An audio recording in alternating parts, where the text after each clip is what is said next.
My daughter's husband thought I was just an old fool who didn't understand anything. He used to sneak into my room when he thought I was asleep, rummaging through my things, looking for something valuable. But that night, when he opened my drawer to get the keys to the safe, his face first turned white as chalk, then yellow like egg yolk. What he saw there changed his life forever. And me, I just smiled in the darkness. Before we continue, please subscribe to the channel and let us know where you're listening from in the comments.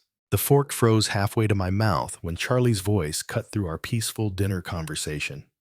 So, David, that safe upstairs, what kind of lock does it have? Lauren nearly choked on her water. Charlie, what kind of question is that? But Charlie's eyes stayed fixed on mine, waiting. There was something predatory in his expression that made my chest tighten. I set down my fork, carefully, buying time. Just curious about home security. He continued, that practiced smile spreading across his face. You know, with all the break-ins in the area lately. What break-ins? I asked. I'd lived in this neighborhood for 15 years. The most excitement we'd had was Mrs. Henderson's cat getting stuck in a tree last month. Charlie waved his hand dismissively. Oh, you probably don't hear about them. They keep it quiet to avoid panic. He leaned forward, elbows on my dining table. But a man your age, living alone in a house this size, you must have some serious security measures. Lauren shifted uncomfortably. Dad's always been careful about locking up. Right, but what about insurance? Charlie's voice grew more insistent. I mean, if something happened to you, God forbid, Lauren would need to know where everything important is kept, wouldn't she? The room felt smaller suddenly.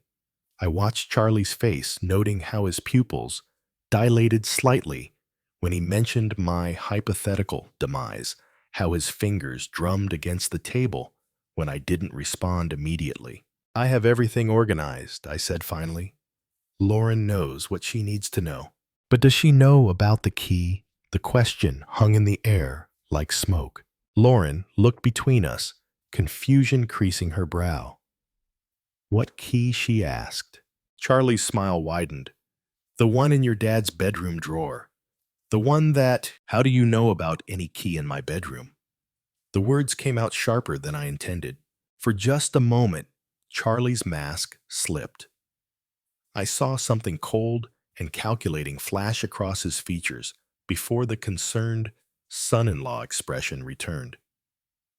I was looking for aspirin last week when my head was killing me, he said smoothly. Lauren told me to check your bathroom cabinet, but I accidentally opened the wrong drawer first. Sorry, didn't mean to invade your privacy. Lauren nodded quickly. I remember that headache. You were really suffering. But I remembered that day too. Charlie had been upstairs for nearly 30 minutes, claiming stomach troubles after dinner, long enough to do more than randomly search for aspirin. The aspirin's in the medicine cabinet, I said quietly. Always has been. Charlie's jaw tightened almost imperceptibly. Must have been really out of it from the pain. The conversation limped along after that, but Charlie kept circling back questions about my bank, who else had keys to the house, my daily routines. Each query felt like fingers probing a wound, testing for weakness. When dinner finally ended, Lauren jumped up to clear the dishes. I'll handle cleanup tonight, Dad. You cooked. I don't mind, I said, already stacking plates. It was my routine, my way of processing the day's events. Tonight, I especially needed the familiar rhythm of washing and drying. Come on, honey, Charlie said to Lauren, his hand already on her shoulder. Let your dad handle his kitchen. We should get some rest. They disappeared upstairs, and I heard their bedroom door close. As I scrubbed the dinner plates, I kept replaying Charlie's questions, the way he'd known about a key he shouldn't have known existed, the casual mention of my death and Lauren's inheritance. My hands moved automatically, wash, rinse, dry, while my mind cataloged every red flag I'd ignored over the past 3 weeks. Charlie's unemployment story that never quite added up, his constant interest in my financial situation, the way he studied my house like he was memorizing blueprints. I finished the last glass and hung the dish towel on its hook. The kitchen gleamed under the overhead lights, restored to perfect order. But something fundamental had shifted tonight. The house felt different now, not safer, but exposed. Upstairs, I could hear muffled voices through the walls, then silence. Time to see what other surprises waited for me in my own home. The first thing I noticed, climbing the stairs, was my bedroom door. It stood slightly ajar, maybe 2 inches of darkness visible through the gap. I stopped on the top step, my hand gripping the banister. That door had been closed when I went down for dinner. I always closed it, a habit from 40 years of living alone, broken only recently by my daughter's presence in the house. But Lauren and Charlie were staying in the guest room down the hall. There was no reason for anyone to be in my bedroom. I stood there for 30 seconds listening. No sound came from the guest room.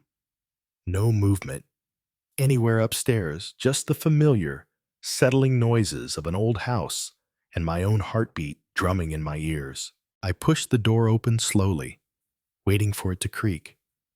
It didn't.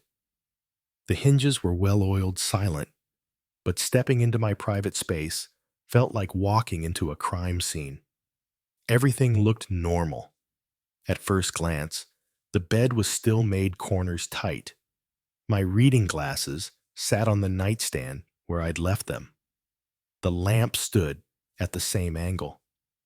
But my eyes, trained by decades of methodical living, caught the discrepancies immediately. The closet door hung open, exactly 4 inches. I always closed it completely. A slight gap would have bothered me all night. My dresser drawers weren't quite flush anymore. The second drawer from the top, where I kept important papers, had been pushed in carelessly. A corner of a manila folder peeked out like a yellow tongue. My stomach clenched. I moved to the dresser, pulling out the drawer fully. The folders inside had been rifled through, returned in approximately the right order, but not exactly. Someone had been thorough, but not careful enough. Insurance papers were mixed with bank statements. My will, normally kept in the back folder, had migrated toward the front. And the small brass key I kept taped under the drawer's lip was gone. I checked twice, running my fingers along the wooden surface where the tape had been. Nothing. The key that opened my safe, the safe Charlie had asked about so casually at dinner, had been discovered and taken. My hand started shaking, not from fear, but from rage. This wasn't random. This wasn't opportunistic. Someone had entered my private sanctuary and systematically violated it, searching for specific items. Someone who knew exactly what to look for and where to find it. I moved to the safe, a small but sturdy model, bolted inside my walk-in closet. The digital lock still worked, but that didn't matter anymore. Charlie had the key to the manual override. Standing in my closet, surrounded by decades of accumulated possessions, I felt utterly exposed. How long had he been planning this? How many times had he been in here while Lauren and I were downstairs cataloging my belongings like items in a store? The violation went deeper than theft. This was personal, intimate. Someone had touched my private papers, seen my financial records, handled things meant for no one but me. The careful boundaries I'd built around my life had been crossed with surgical precision. But Charlie had made one crucial mistake. He'd assumed I wouldn't notice that I was just another oblivious old man, too trusting and too tired to pay attention to details. He was wrong. I closed the dresser drawer carefully, leaving everything exactly as I'd found it. If Charlie thought he was operating in secret, I needed him to keep believing that. Let him think his intrusion had gone undetected. Let him proceed with whatever plan he was hatching, because now I knew what I was dealing with. This wasn't about unemployment or temporary financial hardship. This was about theft, premeditated, calculated theft by someone who'd spent weeks studying my routines and vulnerabilities. Someone who was sleeping down the hall with my daughter. I turned off the bedroom light and began getting ready for bed, moving through my normal nighttime routine. But every action felt different, now performed for an invisible audience. Was Charlie listening? Did he know I'd discovered his search? As I pulled back the covers, one thought crystallized in my mind. Tomorrow, I would start gathering evidence. Tonight, I would lie awake and plan. But first, I needed to know exactly what I was up against. Sleep was impossible. I lay in bed, staring at the ceiling, my mind cycling through the evening's revelations. Every small sound made me tense, the house settling wind through the trees outside, the faint hum of the refrigerator 2 floors below. At 11:47 p.m., according to my bedside clock, I heard movement downstairs. Soft footsteps crossed the living room floor. Not Lauren's light step, but something heavier, more deliberate. Charlie. I remained perfectly still, controlling my breathing, listening as the sounds moved toward the front of the house. Then, barely audible through the old house's thin floors, I heard his voice. "Yeah, it's me. Everyone's asleep." A phone call. Charlie was making a phone call at midnight, speaking in whispers he thought no one could hear. I eased myself up in bed, careful not to let the mattress creak. The hardwood floor was cold against my bare feet as I moved closer to the heating vent that connected my bedroom to the living room below. Sometimes sound traveled through the old ductwork in unexpected ways. "The old man's definitely loaded." Charlie's voice drifted up clearer now. I found bank statements, investment portfolios, the whole thing. "We're talking serious money here." My blood went cold. "We're talking." He wasn't working alone. Tomorrow night, Charlie continued, Lauren's going to her book club meeting. She goes every Tuesday, 7 to 9. Gives us perfect timing. I grabbed my phone from the nightstand, hands trembling as I opened the voice recording app. Whatever came next, I needed evidence. "I already have the safe key," Charlie was saying. "Grabbed it earlier today while they were having dinner. The old fool keeps everything important in there. Cash, jewelry, probably more bank information." The bastard! I pressed record just as his voice became more animated, more confident. "Look, I know you're worried about the timeline, but my gambling debts aren't going away. Those guys aren't exactly patient, if you know what I mean. This has to happen now." Gambling debts. That explained everything. The desperation, the calculated approach, the willingness to betray my daughter's trust. Charlie wasn't just an opportunistic thief. He was a desperate man, backed into a corner by his own stupidity. David's just some lonely old widower. Charlie's voice carried a sneer, now probably grateful for the company. He has no idea what's coming. Hell, he was asking me about home security at dinner tonight, practically handed me the information I needed. Rage built in my chest, hot and consuming. The casual dismissal in his voice, the way he reduced me to a stereotype, an easy mark. But I forced myself to stay quiet to keep recording. The beauty, he'll never suspect family. Even if he figures out something's missing, Lauren will convince him he just misplaced stuff. You know how old people get about their memory? Old people. I was 66, not 96. My memory was sharp enough to remember every word of this conversation. Trust me, by Thursday, we'll be clear. I'll tell Lauren we got a job offer in another state, something urgent. We'll be gone before the old man knows what hit him. Charlie was silent for a moment, listening to whoever was on the other end. Then he laughed, a sound that made my skin crawl. Yeah, well, maybe he should have been more careful about who he let into his house. Life lesson, right? The call ended. I heard Charlie moving around downstairs for another minute, probably checking locks or windows. Then his footsteps on the stairs, careful and quiet. I quickly stopped the recording and slipped my phone under my pillow. The bedroom door was still slightly ajar from his earlier search. I hadn't dared fix it and reveal that I'd noticed.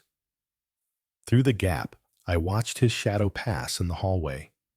The guest room door opened and closed softly. For a long time after that, I lay in the darkness, processing what I'd learned. Charlie had gambling debts, serious enough to involve dangerous people. He had an accomplice. He planned to rob me tomorrow night during Lauren's book club meeting, and he intended to disappear immediately afterward, taking my daughter with him into whatever mess he'd created.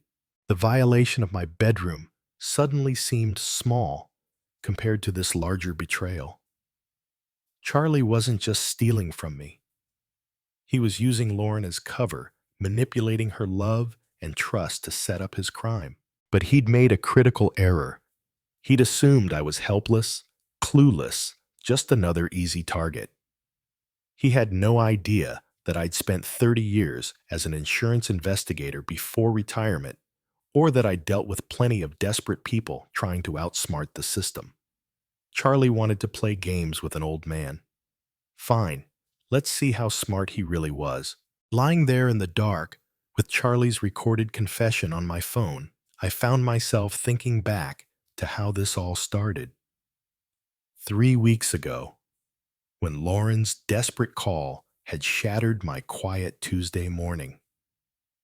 I'd been reading the newspaper, coffee growing cold beside me, when my phone rang. Lauren's name on the screen always made me smile, but her voice that day was different, strained, frightened. Dad, I know it's early, but she'd paused, and I could hear her struggling not to cry. Charlie lost his job last month. We've been trying to manage, but we're behind on the mortgage. How far behind? I'd asked immediately, already reaching for my checkbook. 3 months, Dad. I hate to ask, but could we maybe stay with you for a while? Just until Charlie finds something new. The relief in her voice when I said yes had been heartbreaking. My little girl, 32 years old, and too proud to ask for help until she had no choice. Of course she could come home. Of course I'd help. But even then, something had nagged at me about Charlie's situation. He'd worked for the same company for 8 years, Lauren had said. Good employee reviews. The layoffs had been sudden, unexpected.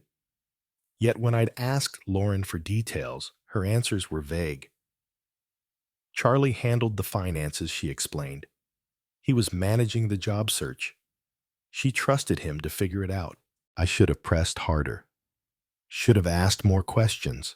3 days later, they'd arrived with a U-Haul truck and too many boxes for a temporary stay. Lauren had hugged me tight on the doorstep, tears in her eyes whispering thank you, over and over. But Charlie had been different, cooler. His handshake firm but brief. His eyes already scanning my house with an intensity that should have alarmed me. Nice place, David, he'd said, walking through my living room like he was appraising it. Must be worth quite a bit in today's market. At the time, I'd chalked it up to natural curiosity. Now, I realized, he'd been calculating, evaluating, planning. During their first week, I'd tried to make them comfortable, cleared space in the guest closet, adjusted my routines to accommodate 3 people instead of one. Lauren had settled in easily. She knew. The house knew my habits. But Charlie had asked endless questions about my neighborhood watch schedule, which neighbors were home during the day, my banking habits, whether I kept cash in the house. All perfectly innocent questions from someone trying to adjust to a new living situation. Except they weren't innocent at all. I remembered the morning he'd offered to drive me to the bank. Save you a trip, he'd said. I need to update my address with unemployment anyway.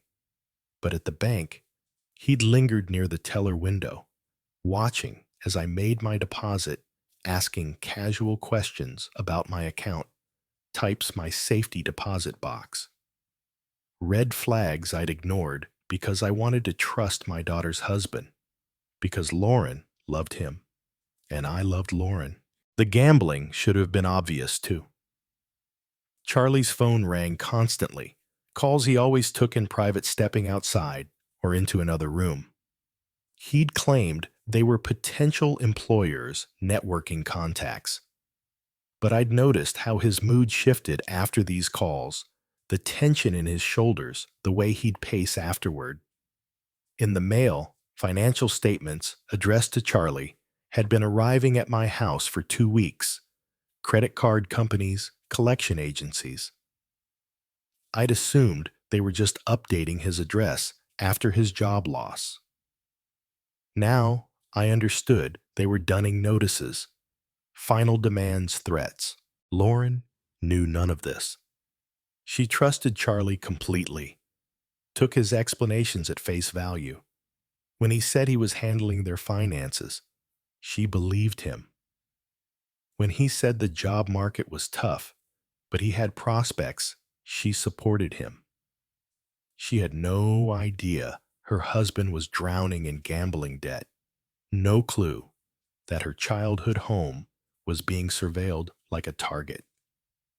My trusting, loving daughter was being used as the perfect cover for theft. The thought brought me back to the present moment, to my dark bedroom, and the weight of Charlie's recorded confession on my phone. In 12 hours, he planned to rob me.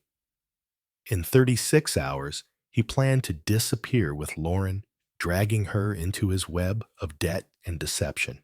But he'd made one catastrophic miscalculation. He'd assumed I was just a lonely old man, grateful for company and easy to fool. I wasn't lonely. I was careful. I was observant. And I had 30 years of experience dealing with people who thought they were smarter than everyone else. Charlie wanted to steal from me tomorrow night. Fine, let him try. But he was about to learn that some old men bite back. I woke at 6:30, same as always. The recording on my phone felt like evidence of a nightmare, but the timestamp proved otherwise. 12:47 a.m. Charlie's voice clear as daylight, planning to rob me tonight. Downstairs, I started the coffee maker and began my usual breakfast routine. Eggs, toast, orange juice. Everything, precisely as it had been for the past 3 weeks. When Lauren appeared in her robe, yawning and grateful, I smiled warmly. Morning, sweetheart. Sleep well, like a baby. Thank you again for letting us stay here, Dad. Charlie appeared 20 minutes later, hair still damp from the shower. He looked rested, confident, a man with a plan. Beautiful morning, he said, settling into his chair. What's everyone got planned for today? I set his coffee down carefully. Oh, the usual. Might run some errands later. Charlie's eyes sharpened slightly. What kind of errands? Just odds and ends. Hardware store, maybe the bank. I watched his reaction.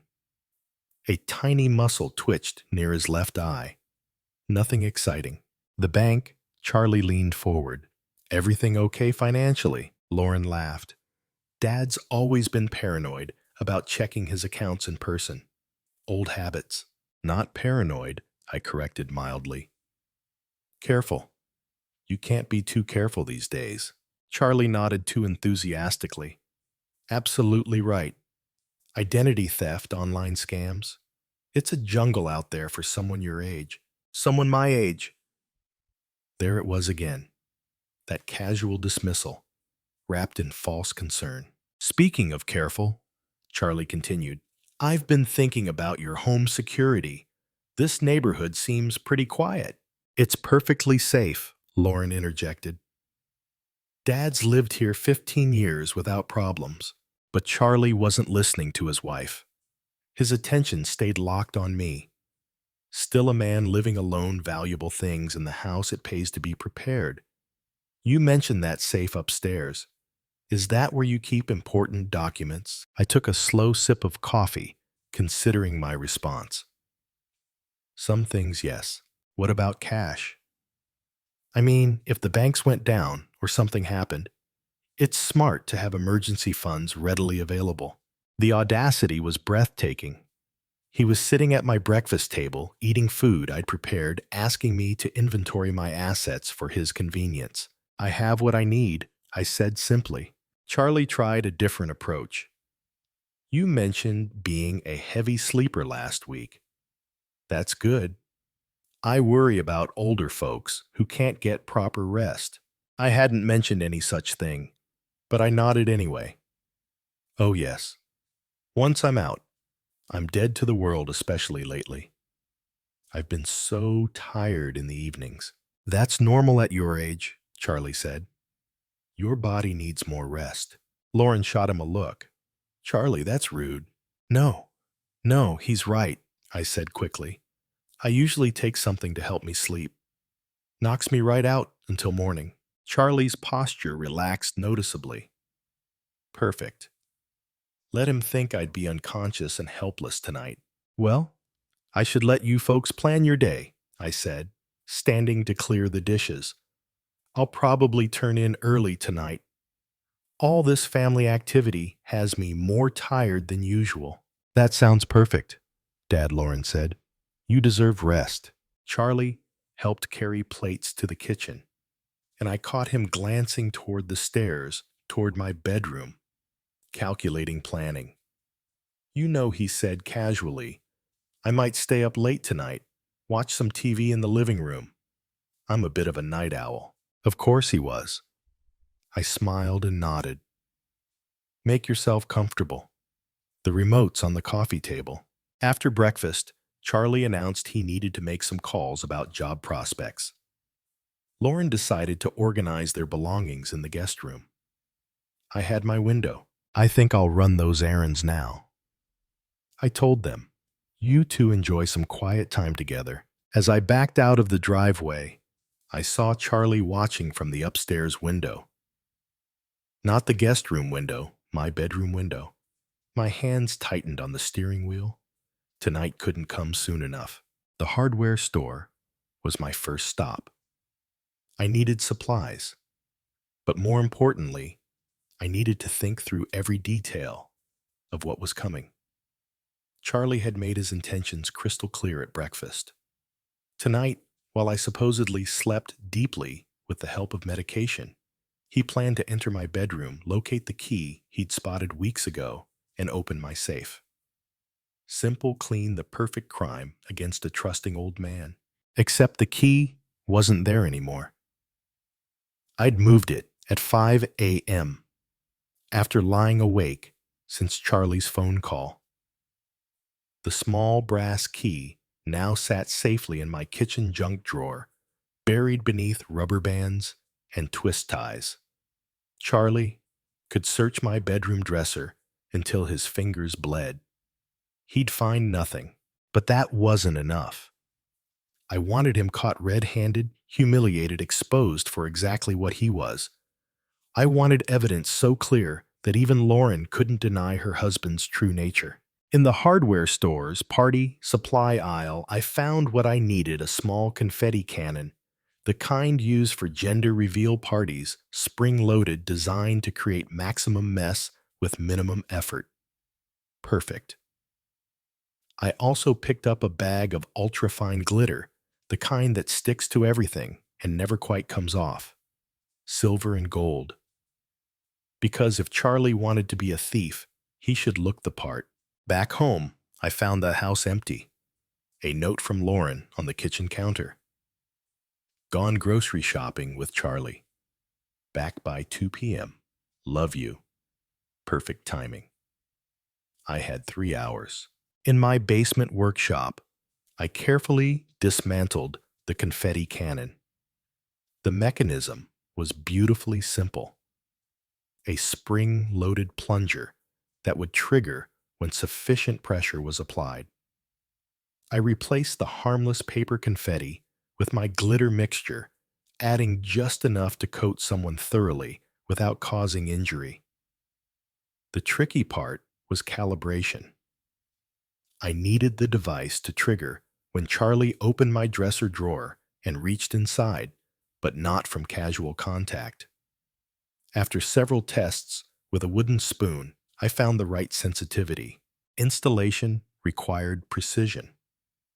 I placed the modified cannon inside my dresser drawer, positioning it so the trigger would activate when someone reached toward the back, exactly where the key had been hidden. To anyone glancing inside, it would look like normal drawer contents, a few old photos, some buttons, miscellaneous items.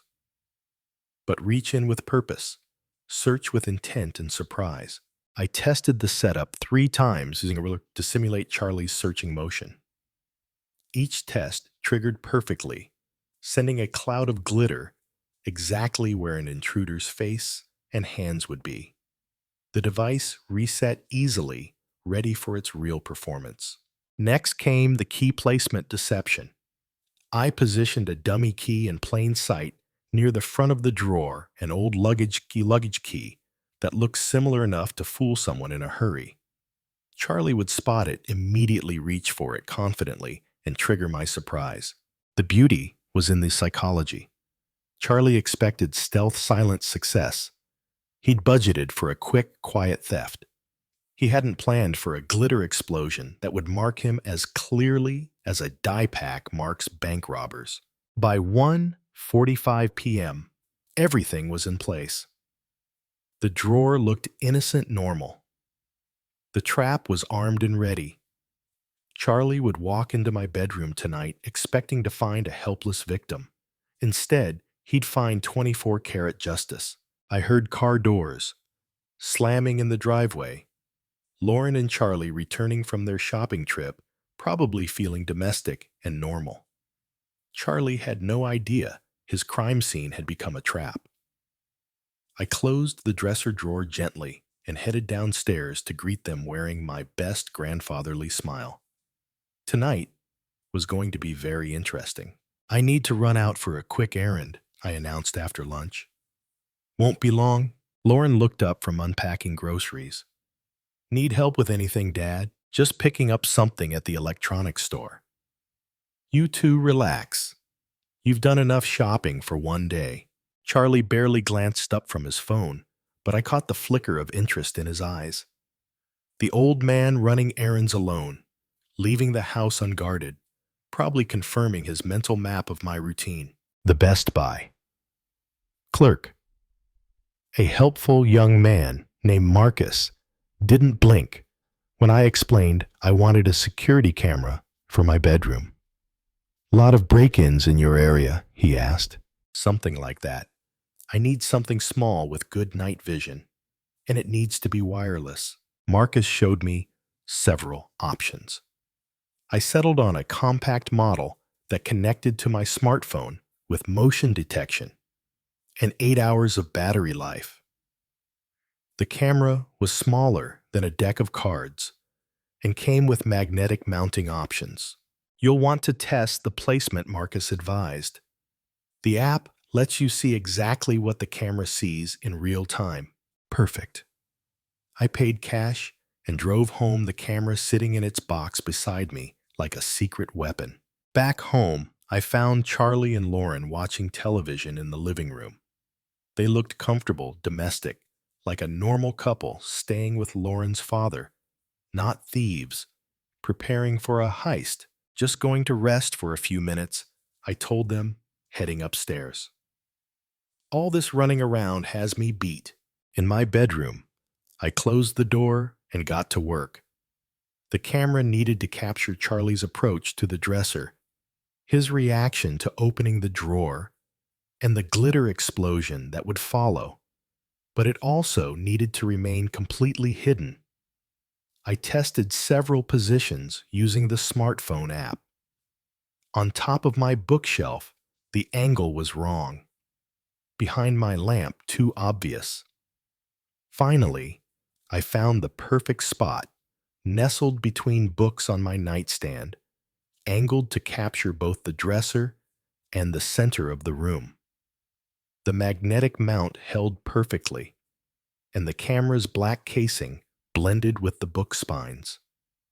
Unless someone was specifically looking for surveillance equipment, it was invisible. I spent 20 minutes adjusting the angle through the app, ensuring optimal coverage.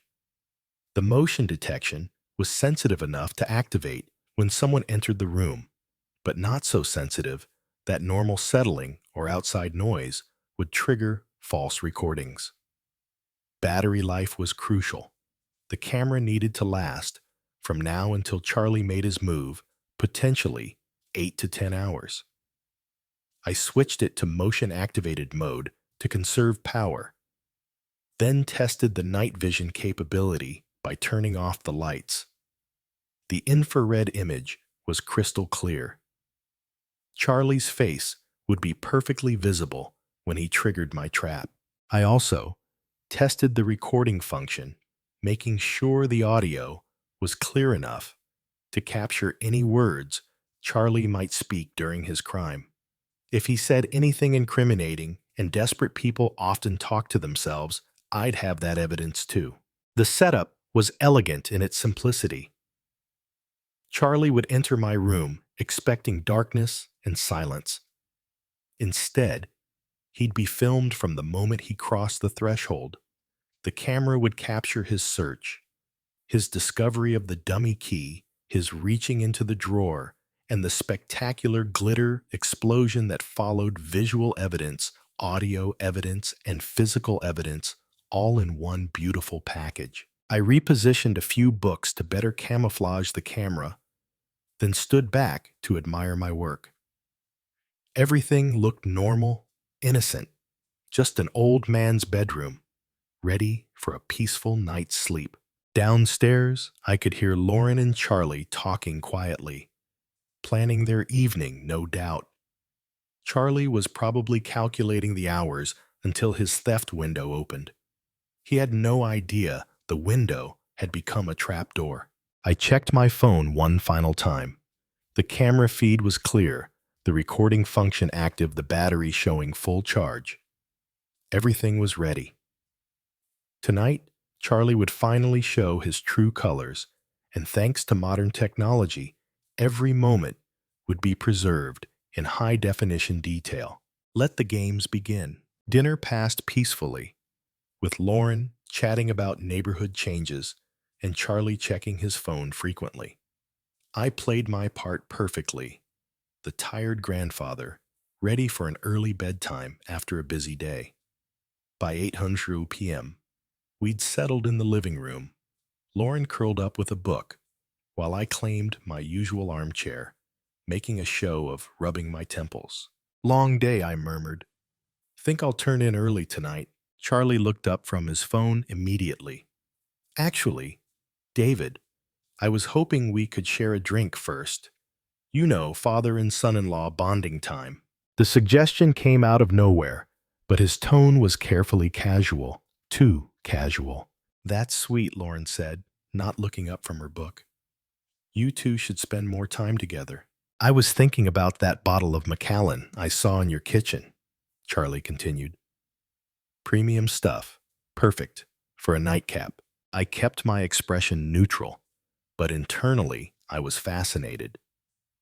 Charlie had been planning this conversation, probably since breakfast. The timing, the suggestion, the specific mention of expensive whiskey. Nothing was accidental. I appreciate the thought, I said, but I'm on medication that doesn't mix well with alcohol. Charlie's smile tightened almost imperceptibly. Come on, one small glass won't hurt. We're practically family. Really, I should avoid it entirely. Dad's right, Lauren chimed in. The doctor was very specific about his blood pressure medication, but Charlie wasn't giving up easily. What about just a toast then? A tiny sip to celebrate? He paused, searching for something to celebrate. To family. The persistence was telling. A normal person would have accepted my first refusal graciously. Charlie was pushing because he needed me to drink something specific, something that would ensure I slept deeply tonight. I tell you what, he said, standing up. I'll pour myself a glass, and we can just sit and talk. No pressure for you to drink. He disappeared into the kitchen before I could object. I heard cabinet doors opening, the clink of glass. When he returned, he carried 2 tumblers, one with amber liquid, one with just a splash. Changed my mind, he said, settling back onto the couch.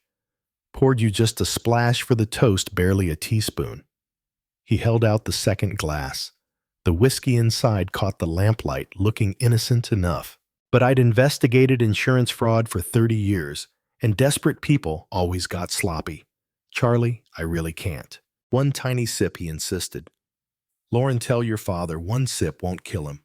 Lauren looked between us, sensing tension she couldn't identify. If Dad says no, maybe you should respect that. Charlie's jaw tightened. For just a moment, his mask slipped completely. I saw frustration, calculation, and something close to panic flicker across his features. You know what I said, standing carefully? I'm more tired than I thought. I think I'll take one of those sleeping pills and call it a night. Charlie's posture changed immediately.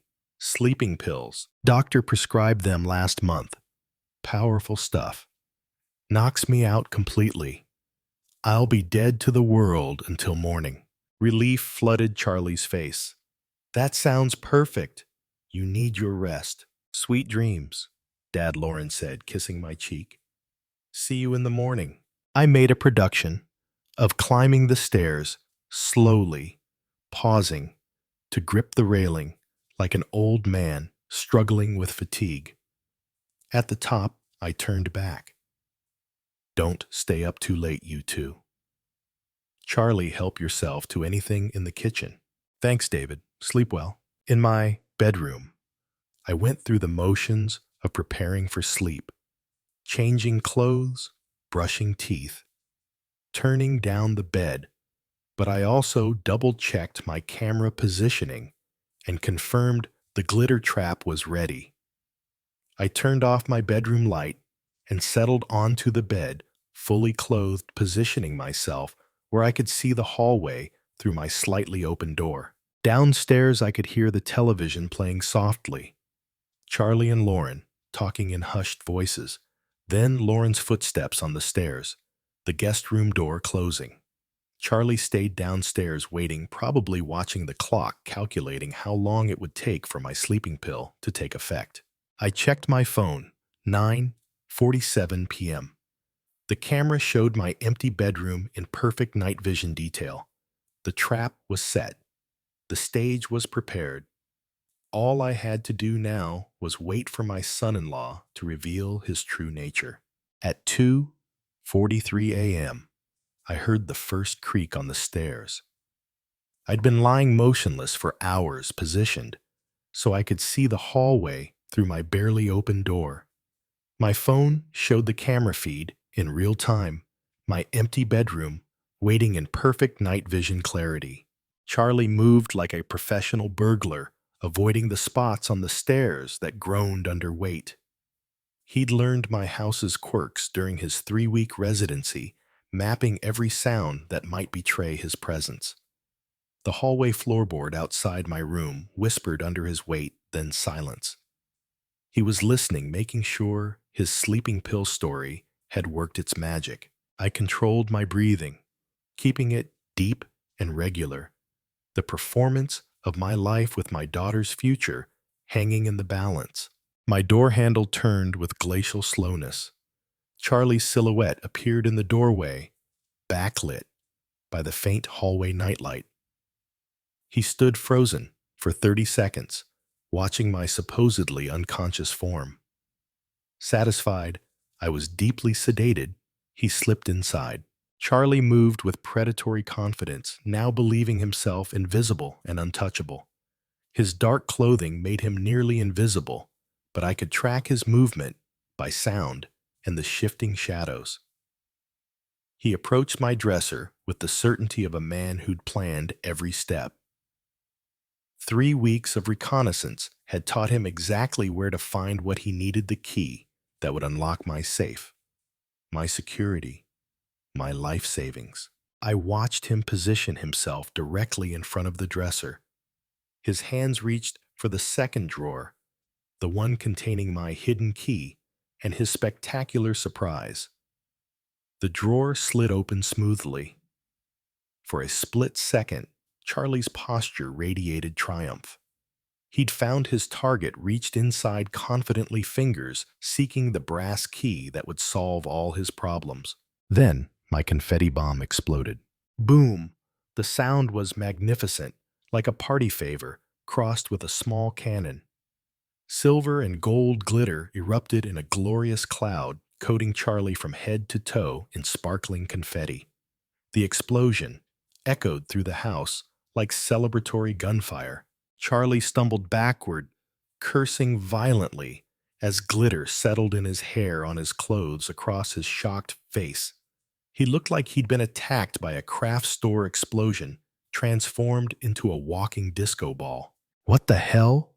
he gasped, brushing frantically at the glitter that clung to everything. I performed my awakening with Academy Award precision, sitting up with startled confusion. "What on earth?" I called out, reaching for my bedside lamp. "What was that noise?" Light flooded the room, revealing Charlie in all his glittering glory. He stood frozen beside my dresser, covered head to toe in festive confetti, holding the dummy key I'd placed as bait. "Charlie." I blinked with theatrical bewilderment. "What are you doing in my bedroom?" He opened his mouth, closed. It opened it again. Glitter fell from his hair like holiday snow. I heard a noise. He stammered. Thought someone might be breaking in. Breaking in. I glanced around my room with apparent confusion. "And you ended up sparkling." Charlie looked down at himself, finally grasping the full extent of his transformation. He resembled a rejected Christmas ornament, silver and gold glitter clinging to every surface of his body. "There was some kind of trap," he said weakly. "Trap?" I tilted my head innocently. In my bedroom, from down the hall, came the sound of feet hitting the floor. Lauren, awakened by the explosion, was coming to investigate. Charlie's eyes widened with panic. "How do you explain being covered in craft supplies while robbing your father-in-law at 3 a.m.? "David, what's happening?" Lauren's voice carried worry and growing alertness. Charlie opened his mouth desperately, but no believable explanation emerged. He was caught literally, glitter-handed, in the act of betraying our family. I allowed myself the smallest smile as footsteps approached down the hallway. Justice, it turned out, was beautifully sparkly. "Dad, are you okay?" Lauren appeared in the doorway, tying her robe belt with quick, worried movements. Then she stopped dead, taking in the scene before her, me sitting up in bed, apparently confused and concerned. Charlie standing beside my open dresser drawer, covered from head to toe in glittering confetti like he'd been dipped in a craft store. "What in the world?" Lauren's voice caught. "Charlie, why do you look like a Christmas decoration?" Charlie's mouth opened and closed soundlessly. Glitter drifted from his hair, with each movement settling on my bedroom carpet like festive snow. There was a noise, he said. Finally, his voice strained. I came to check on your father. At 3:00 in the morning, Lauren's tone sharpened. And you ended up covered in, what is that glitter? Some kind of security device, Charlie said quickly, brushing frantically at his sparkling clothes. It went off when I opened the drawer. Lauren's eyes moved from Charlie to the open dresser drawer, then to me. Dad, do you have security devices in your furniture? I maintained my expression of elderly confusion. Not that I know of, sweetheart. I was sound asleep until that explosion woke me up. Then why were you in his dresser drawer? Charlie Lauren's voice carried a new edge I'd never heard before. Protective, suspicious. Charlie's story began crumbling in real time. I was looking for something to help you sleep. You were tossing and turning, and I thought David might have some extra sleep aids. Sleep aids. Lauren's eyebrows lifted. In his bedroom dresser, I thought maybe Charlie gestured weakly at the drawer, sending more glitter cascading to the floor. Charlie, I said gently, my medications are in the bathroom cabinet. They always have been. The silence that followed felt heavy with implications. Lauren looked between us, her expression shifting from confusion to something harder. So, let me understand this, she said slowly. You left our bed at 3:30 a.m., came into my father's bedroom while he was sleeping, and opened his private dresser drawer looking for medicine you knew wasn't there. It's not like that. Then what is it like? Lauren's voice rose slightly. Because from where I'm standing, it looks like my husband was going through my father's personal belongings in the middle of the night. Charlie's desperation grew more visible. Lauren, you have to understand. I was just trying to help. Help with what exactly? I interjected mildly. What were you hoping to find in that drawer? Charlie's eyes darted between us. The question hung in the air like an accusation. He swallowed hard. I was confused, disoriented. I thought I heard someone breaking in. Breaking in, Lauren repeated flatly. So, you decided to search my father's bedroom furniture. I wasn't searching. Then what do you call opening his dresser drawer? Charlie's glitter-covered hands clenched into fists. Why are you interrogating me like this? I'm your husband. The defensive anger in his voice seemed to hit Lauren like a physical blow. She took a step back, and I saw something change in her expression, the last traces of trust beginning to crumble. You're right, she said quietly. You are my husband, which is why I'm asking you to explain why you're standing in my father's bedroom at 3:30 a.m., covered in craft supplies, with your hand in his private drawer. Charlie looked trapped, cornered by the weight of his own implausible explanations. Glitter continued to fall from his clothes like evidence of his guilt. I can explain everything, he said desperately. Then please do. Lauren crossed her arms. Because right now, I'm very confused about what my husband was doing in here. I watched my daughter's face and saw the exact moment her protective instincts shifted from Charlie to me. The moment she began to see the situation not as a misunderstanding, but as a threat to her father. Charlie must have seen it too, because his next words came out edged with panic. Lauren, you have to trust me. But trust, once broken by glitter and lies, isn't easily repaired. Lauren's eyes stayed fixed on Charlie, and I could see her mental wheels turning, processing, analyzing, drawing conclusions her heart didn't want to accept. Charlie, she said slowly, I need you to tell me the truth right now. What were you really doing in my father's bedroom? Charlie opened his mouth, but I knew the moment had come. My daughter deserved better than watching her husband spin more lies. She deserved the truth, no matter how much it would hurt. Lauren, I said gently, reaching for my phone on the nightstand. There's something you need to hear. Charlie's face went white beneath the glitter. David, don't. What? Lauren's voice sharpened dangerously. Don't what, Charlie? I found the recording from the previous night and held up my phone.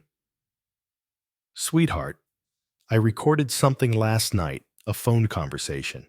I think you should listen to it. I saw a size. No, Charlie said quickly.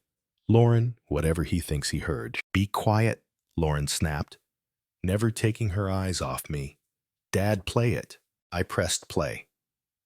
Charlie's voice filled the room clear and damning. Yeah, it's me. Everyone's asleep. The old man's definitely loaded. I found bank statements, investment portfolios, the whole thing. We're talking serious money here. Lauren's face went completely still. Her eyes widened as she listened to her husband's voice discussing my finances with a stranger. Tomorrow night, Lauren's going to her book club meeting. She goes every Tuesday, 7 to 9. Gives us perfect timing. Stop it, Charlie said desperately. Lauren, I can explain. Shut up. Lauren's voice was deadly quiet. Just shut up and let me listen. Charlie's voice continued from the phone. I already have the safe key. Grabbed it earlier today while they were having dinner. The old fool keeps everything important in there, cash, jewelry, probably more bank information. Lauren's hand flew to her mouth. She stared at Charlie like she was seeing a stranger. Look, I know you're worried about the timeline, but my gambling debts aren't going away. Those guys aren't exactly patient, if you know what I mean. Gambling debts, Lauren whispered. What gambling debts? The recording continued. David's just some lonely old widower, probably grateful for the company. He has no idea what's coming. I watched my daughter's face crumble as she heard her husband's casual dismissal of me, his assessment of my vulnerability, his cold calculation of how to exploit my kindness. The beauty is, he'll never suspect family. Even if he figures out something's missing, Lauren will convince him he just misplaced stuff. You know how old people get about their memory. Lauren made a sound like she'd been physically struck. Her husband's voice discussing how to use her trust to cover his theft of her father. Trust me, by Thursday we'll be clear. I'll tell Lauren we got a job offer in another state, something urgent. We'll be gone before the old man knows what hit him. I stopped the recording. The silence that followed was deafening. Lauren stared at Charlie, tears streaming down her face. Gambling debts, she whispered. You were going to rob my father. Lauren, listened to me. You called him a lonely old fool. Her voice broke. You were going to steal from him and then disappear, taking me with you as your cover story. Charlie tried to step toward her, but she backed away like he was dangerous. How much? She demanded. How much do you owe? It doesn't matter. How much? Charlie's shoulders sagged. 47,000. Lauren's legs seemed to give out. She sank against the doorframe, staring at the man she'd married. You've been lying to me for months, she said, about everything. The job loss, our finances, why we really needed to stay here. I was trying to protect you by planning to rob my father. Lauren's voice rose to a shout. By using me as your alibi, while you destroyed the man who raised me. Charlie tried once more. Lauren, we can work this out. No. Lauren straightened, and I saw steel enter her spine. No, we can't. You planned to victimize my father. You called him names. You were going to let me believe he was losing his memory while you stole from him. She looked at Charlie with disgust. Get out. Lauren, get out of my father's house. Now. Charlie stood there for another 10 seconds, glitter still falling from his hair like tarnished snow. Then, something in Lauren's expression, pure protective fury, finally convinced him that his marriage was over. This isn't finished, he said, his voice turning ugly. Half of everything we own is mine. I'll get my share. You mean half of our debt? Lauren's voice was ice cold. Because that's all we have, Charlie. Debt. Gambling debt that I knew nothing about. I'll fight you in court. With what money? Lauren stepped closer to him, and I was proud to see she wasn't backing down. You just admitted you owe $47,000 to dangerous people. What exactly are you going to fight me with? Charlie's bravado crumbled. He looked at me with something approaching hatred. This is your fault, old man. You turned her against me. No, Lauren said firmly. You did that yourself when you decided to plan a robbery instead of asking for help, when you called my father names, when you lied to me for months. Charlie tried one last desperate approach. Lauren, we're married. We took vows. You broke those vows when you planned to commit a felony against my family. Lauren pointed toward the door. Get your things and get out. Now. I watched Charlie realize his con was truly over. No more manipulation, no more lies, no more playing the victim. Lauren had heard his own words condemn him. He left the room without another word, tracking glitter through my house like a trail of evidence. We could hear him in the guest room throwing clothes into bags with bitter violence. Lauren sank into my bedside chair, looking exhausted. Dad, I'm so sorry, she whispered. I brought him into your home. I put you in danger. Sweetheart, you couldn't have known. I should have seen the signs, the phone calls, the way he asked questions about my money. She looked up at me with tear-filled eyes. How long have you known? Since the night before last. I heard that phone call and knew I had to protect both of us. Lauren managed a weak smile. The glitter bomb was genius. I wanted him caught red-handed, or should I say glitter-handed. That earned me a genuine laugh even through her tears. Charlie reappeared in the doorway with two hastily packed bags still sparkling like a defeated party favor. Lauren, leave your key on the kitchen counter, she said without looking at him. Don't contact me. My lawyer will contact yours. Charlie opened his mouth to argue, then seemed to realize the futility. He walked away, and a minute later, we heard the front door slam. Lauren and I sat in silence for a few moments, listening to Charlie's car start and drive away into the night. Can I stay here? Lauren asked quietly. Just until I figure things out. Sweetheart, this is your home for as long as you want it. 3 months later, I was making coffee when Lauren came downstairs, dressed for her new job at the local library. She'd taken to morning routines with the same methodical precision I'd always admired. Morning, Dad. Morning, sweetheart. Sleep well? Like a baby. She poured herself coffee and settled at the kitchen table. Any regrets about the great glitter trap of March? I chuckled. Only that I didn't film his face when it exploded. Lauren's divorce had been finalized 2 weeks ago. Charlie had contested nothing hard. To argue property division when you're facing potential criminal charges and $47,000 in gambling debt. Library. Busy today, I asked. Story time at 10. Then I'm helping Mrs. Patterson research her genealogy. Lauren smiled. I love it there. Quiet, peaceful, full of people who actually appreciate books. She paused at the door. Thank you, Dad, for protecting me, for handling everything so elegantly. Thank you for trusting me when it mattered most. After she left, I sat in my kitchen, sipping coffee and reading the newspaper. The house felt peaceful, in a way it hadn't for months. No tension, no lies. No one calculating how to exploit my kindness.